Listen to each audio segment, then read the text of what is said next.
I joined the Kansas City, Kansas Police Department in 1990. I served in the department until 2019, 29 years of law enforcement. The last 4.5 years of my career with the police department, I served as the chief of police. In May 2016, I got a call that we had an officer shot over by the casino. I happened to be at Liberty Hospital. My mom was having open heart surgery. And went in and told mom bye, told her I had to go.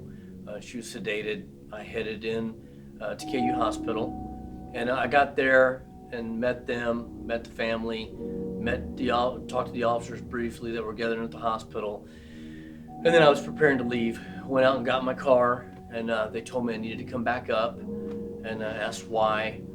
They said, you need to come up. The doctors have come out and talked to the family, and I said, I'm good. What did they say? I got to get to the headquarters. I've got to do something with the media that was gathering and just a whole lot of things that needed to be taken care of. I needed to send a message out to the officers in the organization, let them know what had happened. And they said, you need to come back up because we lost Lancaster. I had to go down and tell the officers that, 10 minutes earlier, I said Lancaster was going to be okay. Then I had to go down and tell them that he had died. Never thought in a million years that we'd lose an officer in the line of duty while I was chief. Going through that was difficult. Kansas cops helped guide us through that process. For Kansas cops to have a program that's geared toward the kids is so important. You don't know what. We know in law enforcement, we understand as adults, we understand trauma, we understand what the long-term effects of that can be. The problem is that when you have an officer killed in the line of duty, you have no clue what the impact to those kids is going to be long term. We deal with this stuff for a living, right? But you have a police officer's kids, and you just don't know what the long term impact of the trauma will be. Man, you're busy working. You don't really think about these things. But then when tragedy strikes, all of a sudden you start becoming very aware of the organizations that are out there to help them. You have no idea how impactful losing an officer in the line of duty is until it happens.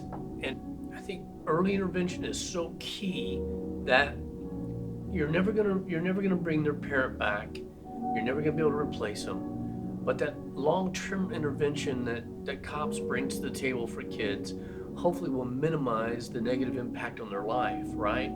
I mean, trauma untreated, you end up, kids can get tied up in drugs and all kinds of nasty things later in life if they don't deal with the trauma of losing a parent violently in the line of duty. And I think that's so important. I think that's so important. And I'm grateful that Kansas Cops is taking care of that piece of the puzzle that sometimes as an organization, we don't think about, and we don't have the resources to devote to taking care of the children.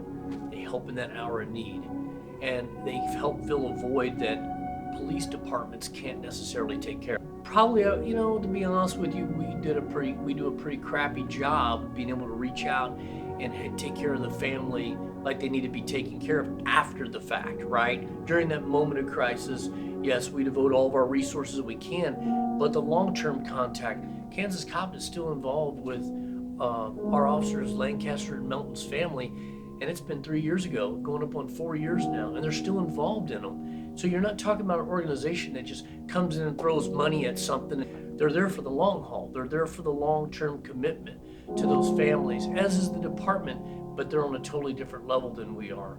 And I think that that's worth donating to. I think that's an organization worth funding and supporting.